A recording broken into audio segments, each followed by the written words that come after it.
everyone, and welcome to the Smashi Business Show. Today is Friday, May the 2nd, 2025, and I'm Abdul Majid Awan. And I'm Ward Ahmed, and we have a great show for you today. Today we're discussing how MrBeast has signed a Riyadh season deal with Turki Al Sheikh. And secondly, the Saudi CEO has warned against misleading digital consultants. And thirdly, Dubai real estate market has had a very strong start in Q1. And the US may ease Nvidia chip restrictions for the UAE.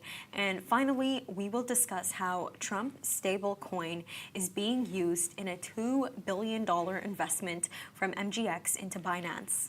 Let's start with light news. YouTube sensation MrBeast has signed an exclusive deal with Riyadh Season to produce original content and experiences in Saudi Arabia. The agreement announced by Turki Al Sheikh on Instagram includes the launch of MrBeast Park, large-scale challenges, and a headline appearance at the Riyadh Season 2026 opening ceremony.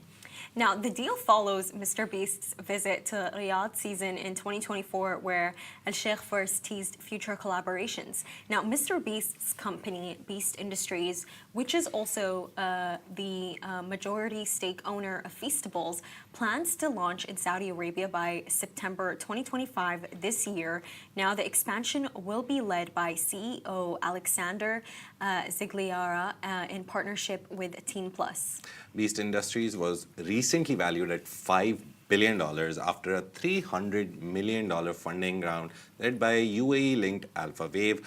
Despite reporting $60 million in losses in 2024, the company is pushing ahead with ambitious global growth, leveraging MrBeast's massive subscriber base of nearly 389 million. No, he truly is the king of YouTube with the most subscribers. Now, in a surprising twist, Al Sheikh actually also teased a crazy iShow Speed project set to be unveiled during a boxing match in which was unveiled in a boxing match in December 2024.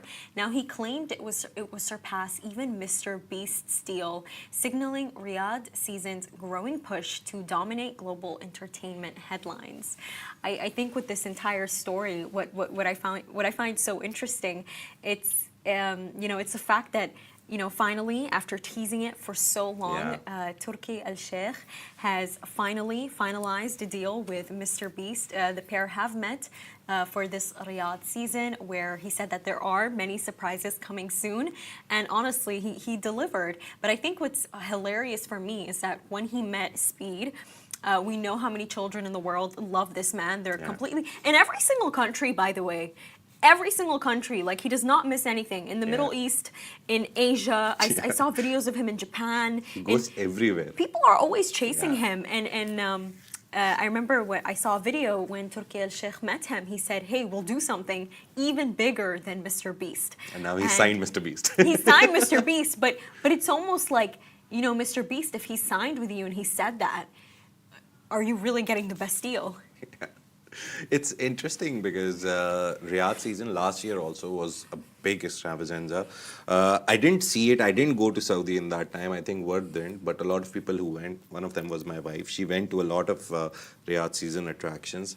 And she was like, it has grown so much in just like 3 or 4 years since it's been happening. I was there in Saudi for Jeddah season. I saw that like from a distance. Looked great.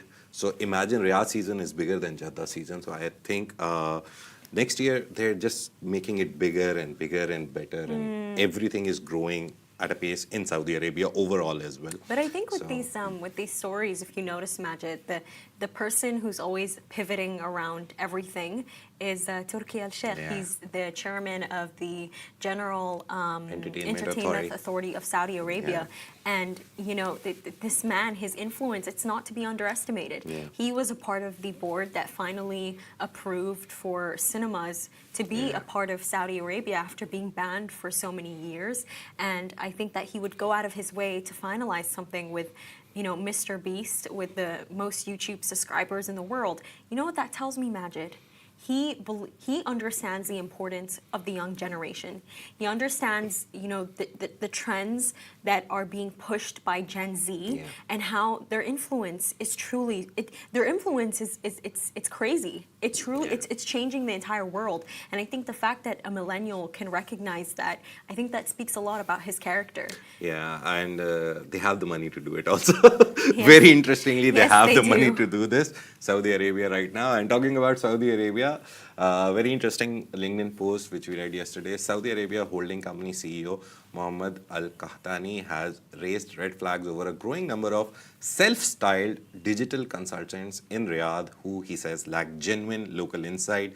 His warning comes after a non-Saudi Arab consultant with multiple virtual C-suite titles publicly misrepresented Alam, the kingdom's official Arabic large language model, in short LLM. So Now, the consultant mistakenly reviewed a low-rated mobile app, assuming it was Saudi Arabia's official AI initiative. Now, Al-Qahtani clarified that the app was not affiliated with the Saudi Data and Artificial Intelligence Authority or the SDAIA. He emphasized that LM is a high-grade institutional LLM hosted on platforms like Hugging Face and IBM Watnox, far from a simple consumer chatbot. And with Riyadh fast emerging as a global AI hub, Al-Qahtani warned that misinformation from superficial experts could distort international perceptions and deter investors from coming to Saudi. He criticized individuals who use inflated titles to gain influence without truly understanding Saudi Arabia's digital transformation journey. Now, the episode has sparked calls for more scrutiny of who represents Saudi Arabia's tech ecosystem abroad. Now, local institutions may push for higher standards in consultancy, while international stakeholders are being urged to partner with credible voices rooted in the country's vision, not just those with high-profile LinkedIn bios. Very interesting post because he referred to his own post where he was talking about this LLM, and then one guy randomly appeared and he was like, oh, this, you're wrong. It has only 500 reviews and it's such a small thing. And he was like, no, you're talking about the wrong thing, the original thing. It's not publicly available. So please, very interesting, very nice from him. He's very active on LinkedIn. Was he a man? Yeah. He was a man. Yeah, men love to mansplain things, so I'm not completely surprised right now. But I think with this story, he has an extremely good point. Yeah. I think and this is exactly why PwC fell into the pothole that it did. Basically, what happened and what we discovered after plenty of updates, I feel, is so PwC's advisory and consultancy services were banned for a year due to the fact that they basically tried to hire one of NEOM's executive directors. Yeah, and I think his name was James something. Yeah, I forgot the second name. But anyways, they tried to hire a James, and it didn't work out well for them because in the end of the day, it's very unethical. It even goes against the code of ethics in accounting, and they had to suffer from that. And I think this is something that a lot of people argue. The reason why this also happened to PwC, why they're having this major issue in Saudi Arabia. I remember, Majid, you mentioned that in Africa, what happened there? They've shut down all their offices in Africa, so that's one thing. Last year, that's 2024, 2024 October, they were fined in China for a wrong audit. Recently, they were fined, I don't know, a lot of millions of pounds at least for their wrong audit in UK. So they're facing a lot of problems, and this is actually a window into that case also. And recently, we did a news on PwC also that they're restructuring their Middle East team. They're firing 2 of the top executives and bringing new faces just to make it up to. And I think, and the reason why I mentioned PwC and the reason why it links so much to this story about Mohammed Al Qahtani is because basically what he's saying is that all these consultants are just making stuff up. Yeah. Even their LinkedIn bios. Yeah, they're making things up that sound really smart. And honestly, you could arguably say that's what the consultants at PwC are doing. And the fact that the consultant that did this in Qahtani's story was a non-Saudi Arab consultant. Yeah. So it's they've hired people who don't actually know the region that they're a part of. So yeah, this is the main thing is they have 2,000 people according to all the reports that we've done. We did a lot of stories on this. They have nearly 2,000 people in the Middle East, PwC, and out of that they earned nearly 2 billion last year when the fiscal year ended. So they're making money. They have hired people. Even then, I don't know why they're making such stupid mistakes. It is stupid. You never hire from your client. The client will be angry because you're trying to poach a guy who is very important to them. So that's the first mistake they made. Now they're trying to do damage control, which I don't think will work. Their ban ends in Feb 2026. So after that, I don't think they'll get any other contracts. Funny thing is, we saw They another might report. not even get new employees, Majid, because Yeah. salaries are going down. They're losing a lot of revenue. But very funnily, the other two main competitors, that is Deloitte and Ernst and Young, they have hired more people in Middle East and they're increasing the number of teams because all the contracts that were going to PwC, specifically from PIF and NEOM, now are going to be divided amongst them. So they are like pushing towards, oh, we should get this contract since PwC is out of the picture. So yeah, very interesting dynamics. The whole point, the whole idea, what I saw from Saudi perspective on this is that we need to create a local intelligence towards consulting. We don't need to hire these multinationals.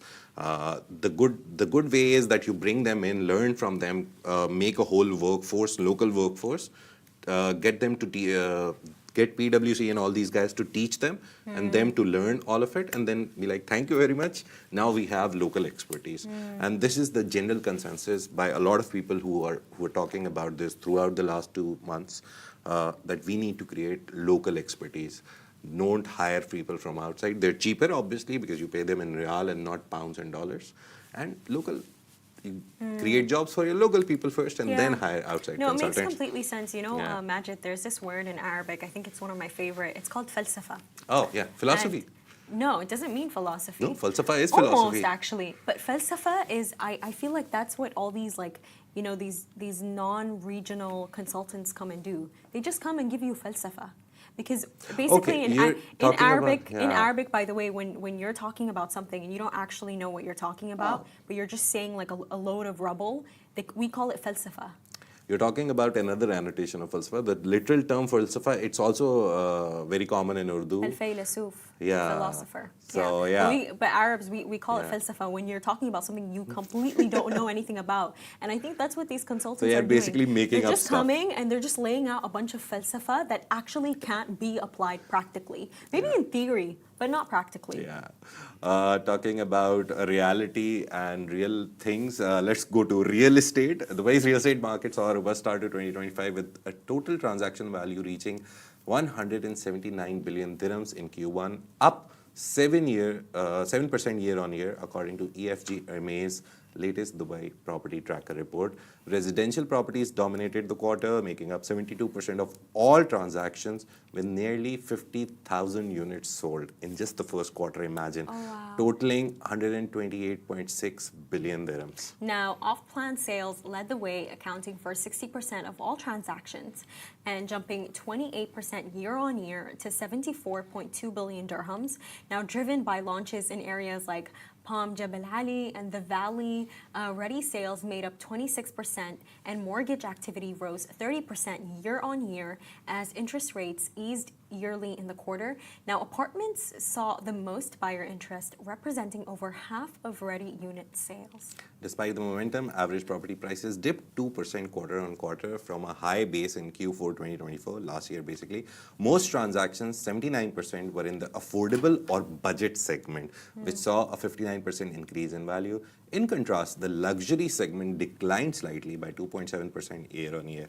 Now, office rental values surged 21% quarter on quarter to 2.4 billion dirhams, driven by new lease agreements in areas like Business Bay, Jumeirah Lake Towers, and downtown Dubai. Meanwhile, Abu Dhabi outpaced Dubai in rental yields for the first time since 2022, with Jumeirah Village Circle and International City leading in new rental demand. Now, I was talking about real estate to Majid, and I would say, honestly, the fact that all of these big transactions are happening, we can definitely attribute it to the salespeople that they hire. And trust me, the sales environment for real estate in Dubai is cutthroat. It is not an industry that I ever want to be a part of. Like I was telling Majid a story about this girl. She works for a real estate company, which I will not name, but she basically I think joined like 3 months ago, and she I believe she made the company like 58 million dirhams, and they fired her because she did not get a third deal. So imagine 58 million dirhams out of just 2 deals. And she got fired because she couldn't get a third one. So you have to truly imagine that, honestly, we don't talk about this enough, but real estate, it is built on the backs of those sales associates that are calling people all day long, chasing people all day long, and honestly, like big ups to all of you. You're really you're doing a really difficult job. The funny thing is that everyone thinks that you come into real estate in the UAE and Dubai specifically, and you'll become a millionaire in a year or two.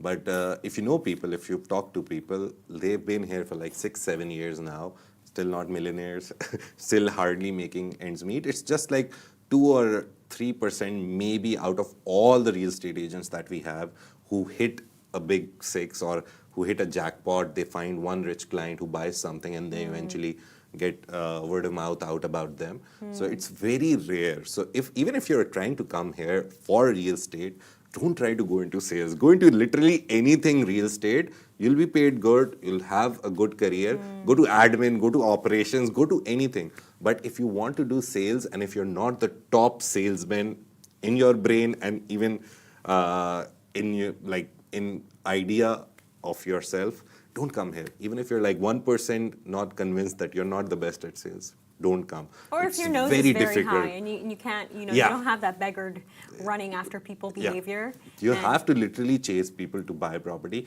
The good thing is that a lot of investors who come to Dubai, who come to the UAE, they're foreigners. So they come here and they want to invest. But if you're trying to find people, if you have inbound sales like within the UAE, it's very difficult to convince people to buy because they know their numbers. That's also the funny part. You can't just expect someone to be like, oh, pay 1 million for this. And you know what it is? There's so many of them. Yeah. There is so many. And everyone is a real estate expert in Dubai, to be honest. Like we say in Pakistan, everyone is a cricket expert. I think Sudan has something where everyone knows something about one point. That's a really good question. Yeah. I need to think about everyone, that. like America, everyone is a baseball fan at least, or an NBA fan. Like every country has this thing where the whole population is an expert. Right now, UAE, everyone is a property expert. So let's move from the UAE to the West, and a mix of both actually. So the United States is some hard news, just to give you a hint. The United States is considering easing restrictions on Nvidia chip sales to the UAE, according to sources quoted by Bloomberg. Familiar with the ongoing discussions in Washington, President Donald Trump may announce initial steps towards a bilateral semiconductor deal during his upcoming visit to the Gulf from May 13 to 16, though no final decision has been made still. Now, talks have intensified with the Commerce Department and the White House regarding modifications to AI chip export rules, specifically for the UAE. Now, these curbs, part of the so-called AI diffusion rule, were introduced during President Biden's final days in office and are set to take effect on May 15th, while Trump is expected to be in the region.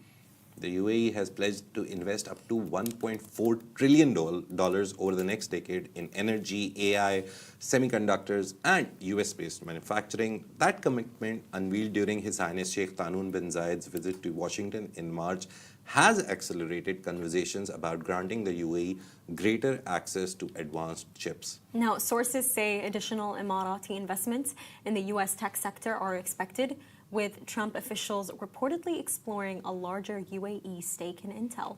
Now, this follows Abu Dhabi's Mubadala-linked Silver Lake acquiring a majority stake in Intel's Altera division. However, Intel and Mubadala have not confirmed any new discussions. Nvidia CEO Jensen Huang recently called on the Trump administration to revise export regulations, warning that strict controls could push countries towards Chinese tech alternatives. The UAE has made efforts to address US security concerns, including distancing its AI sector from China's Huawei, a move that enabled a $1.5 billion deal with Microsoft. Majid, I was actually watching this interview with Jensen Huang, the CEO of Nvidia, and I remember this reporter asked him, do you think China is behind Yeah. the U.S. And I remember this man never stutters. And he stuttered. He stuttered, by the way. He said, China is not behind the U.S. He said it's not behind the U.S., but he would not say that it's ahead of the U.S. Yes. either. Because in the end of the day, I think He works in US. He's a U.S. citizen, and he's probably like, you know what? No, I can't say this. This is not good. This is not good PR. Yeah. But I just I just saw the way he stuttered, and I think with all these tech giants right now, all these tech leaders, I really do think that their investment in Donald Trump, it flopped. Do you guys know that Donald Trump, out of all U.S. presidents, in his recent election, he got the most funding. I forgot what the number was, but he got the most funding from all For of his these. inauguration. Yeah, for his inauguration, even more than President Obama, more than Yeah. all of them. And these tech leaders, why were they betting on him?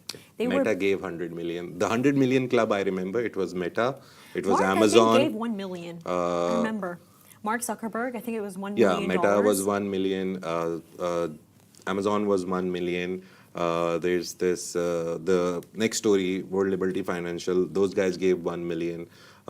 Musk though, spent like $1 billion in just like side shows when he was being elected during his election campaign. So this inauguration fund, I remember, yeah, just on the point, we didn't cover that story. It's too like out of our league of Middle Eastern stories. But since we're here, there's this whole crypto giants thing which invested 359 million-ish amount to him. He recently met them in the White House. He called all of them and he met them in the White House. I think that may make up most of the amount he actually received. So by the way. imagine everyone paid for his inauguration fund because everyone wanted business deals with him.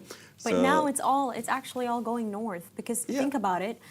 So with Elon Musk, Tesla's second largest market and buyers, Yeah. where are they? They're in China. Yeah. And what has Trump done? He's completely burned the bridge with them. Completely made it disappear actually. and then you have And Musk Mark crying in the corner. and then, What? exactly, and then you have Mark Zuckerberg right now, Yeah. and he's facing a lot of cases. So I think, to be honest with you, what this is proving to me is the only people who might actually stand to benefit from Donald Trump's policies may just be the Gulf. It Yeah. really just may be the Gulf. And it's not like we invested in him before election and we tried to like put him in place. We're just good businessmen. We understand in the Gulf that we will do trade with him, which will benefit us eventually, and then he will be happy. So with the Gulf, it's a very nice business transaction. But all these guys that we just listed, Metas, Amazons, everyone, Microsoft, yeah, 1 million club, all these guys, they gave him that money because they knew that there's cases going on. Meta has an antitrust lawsuit. Microsoft has an antitrust lawsuit. Google has a conflict of interest. I think that's also an antitrust law. All of them have cases going on in the US. Yeah. So they are trying to give money to get favors from him.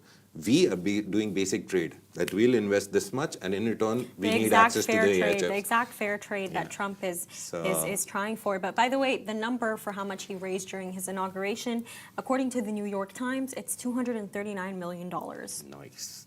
A lot of money. But yeah, recently also another news, there's Token 2049, which recently concluded yesterday. It was a 2-day event.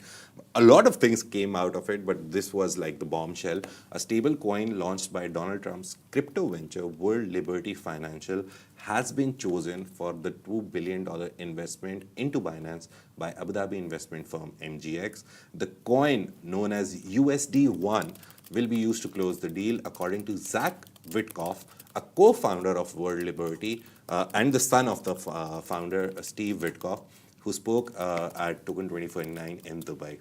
Now, Witkoff, the son of Trump's former Middle East envoy, Steve Witkoff, said MGX, a Abu Dhabi-based firm, selected USD1 as the official stablecoin for the transaction with Binance, the world's largest crypto exchange. Now, World Liberty launched the stablecoin in March, claiming it is backed by U.S. Treasury's cash and equivalents. And the announcement has sparked political backlash in Washington. Democratic Senator Elizabeth Warren slammed the deal, calling it corruption and warning that pending legislation, the so-called Genius Act, could further enrich the Trump family through unregulated crypto ventures backed by foreign funds. Neither World Liberty nor the White House responded to requests for comment. Meanwhile, USD1 circulation has surged to $2.1 billion, according to CoinMarketCap, making it one of the fastest growing stablecoins. However, the identities behind major USD1 wallets remain unclear. According to blockchain research firm Arkham, a single anonymous wallet received $2 billion worth of USD1 between April 16 and 29. Meanwhile, a social media photo shows former Binance CEO Changpeng Zhao, who is now living in Dubai, meeting with World Liberty executives in Abu Dhabi. You can see the picture if you're watching the show. And the funny thing about all this story is that you see the stage where this was happening, this announcement by Zach Pitkoff. He was sitting in the middle. There was Eric Trump on one side, and then there was Justin Sun. Justin Sun is the guy who bought the banana. You remember the banana taped on the wall thing for $6 million? Yeah. He's the guy. So that stage in Dubai had three of the most powerful youngsters in the world of crypto and overall as well on the stage. And Eric Trump said a lot of good things about Middle East. He said UAE is the only country which says yes to everything. And he dropped a lot of bad words on Europe, says they're impossible to work with right now. And when I come to UAE, he's like, I came and I said, I want a golf course. And UAE was like, yes. So he's like, whatever I say, they're like, yes. Yes, they're so nice and they want to do business. I think it's the generous Arab spirit there. Yeah. It is. But they're making use of it. But if they say inshallah, yeah, you don't know if it's going to happen. they You put don't it to know- God. You don't know if it's going to happen. This is the joke that I learned when I came to UAE. In Pakistan, we say literally inshallah on everything. By God willing. Like God willing. Yeah. We We say do inshallah too, on literally magic. everything. But I came to UAE, my first boss, something happened, he said something and I was like, inshallah. And he looked at me and was like, don't say inshallah. Then you're putting everything on God that, oh, if God willing, I will do that. Say, no, I will do it. I was like, okay, I will do it. So Inshallah. he's like, no, he's like, don't say inshallah because he's like, people here, it's a funny thing. People here just say inshallah. So they're like, at the end of the day, Like, if we just don't shut do the work, conversation down. Shut the conversation down. Inshallah. yeah, Inshallah. inshallah, inshallah. So they don't want to do it maybe. No, you know, I remember there was this one time, Majid. I'm just going to put this out there. I hate meetings. Yeah. Don't have a meeting with me for an hour. I will actually despise you. No, Everyone listening. I'm being completely serious, by the Yeah, way. 1 hour meetings are too long, I think. It's just like 5 minutes is enough. Like if there's actually something to do, you need me to do it. Just tell me what you need me to Yeah. do, the how, the logistics. Yeah. Message me if something. I always, by the way, before I talk to someone or I have a meeting, I nowadays ask myself, can this be solved through a simple message? And if it can, imagine I don't go talk to that person. Oh, yeah, we did a story Honestly, about this also, the giving Mohammed movement. Al-Abbar, and it was also Mohammed Al-Abbar. That fight also? Yeah, between him and Khalaf Al-Habtour. Yeah. So basically what It happened... wasn't a fight, sorry. It wasn't a fight. It actually Muhammad Al-Abbar said something, Khalaf Al-Abtour replied, I know that and then exact- nothing happened. Basically, yeah, because of course Al-Abbar is never going to respond. Yeah. But Mohammed Al-Abbar said that meetings are useless. Yeah. You should not be having meetings like that. It should just be on the side conversations, and you keep moving. Yeah. And then Al-Habtour responded on X saying that didn't you lose like $1.6 billion in the U.S. and for I'mar to lose that like a decade ago, that is a very extreme Yeah. amount. And then I think and he said that's why meetings are necessary so you don't lose money like that. But I think what was ironic is just a few weeks later it was announced that Khalaf Al-Habtour had lost over $1 billion in Lebanon that Yeah. he could not get back. Yeah. So in the end of the day, I think the debate is ongoing. But point is, why was I mentioning meetings? Oh God. You said, I don't like meetings. Recently, the Giving Movement, the HR manager, they're now called the Culture and Something manager. She also said that we've stuck a pointer or like a paper on every meeting room that could it just be a Slack message. So, That's what for me. Could it be a Zoho click message? Yeah, just Honestly, that's say what a I think. message. But I remembered why I said that, and I said that because in university I do this thing, Majid, and I realized it's really bad where people are like, "Can we have a meeting?" And I'm like, "Inshallah." But I actually meant it You in the don't way want of, it. it's not happening. It's not happening. Inshallah. I think I'll start doing that around the office. But anyways, that's a wrap for today. Thank you for tuning into the Smashi Business Show. Make sure to follow us across all social media channels at Smashi Business and stay ahead with our daily newsletter. It is going out this weekend, and have a lovely, lovely weekend. You all deserve it. This has been a Smashy Business Show, a Smashy Business production, part of the Augustus Media Podcast Network. A big shout out to our 1.6 million monthly listeners across all platforms. You make this possible. If you're one of them, we appreciate you. Have a great weekend. Bye bye.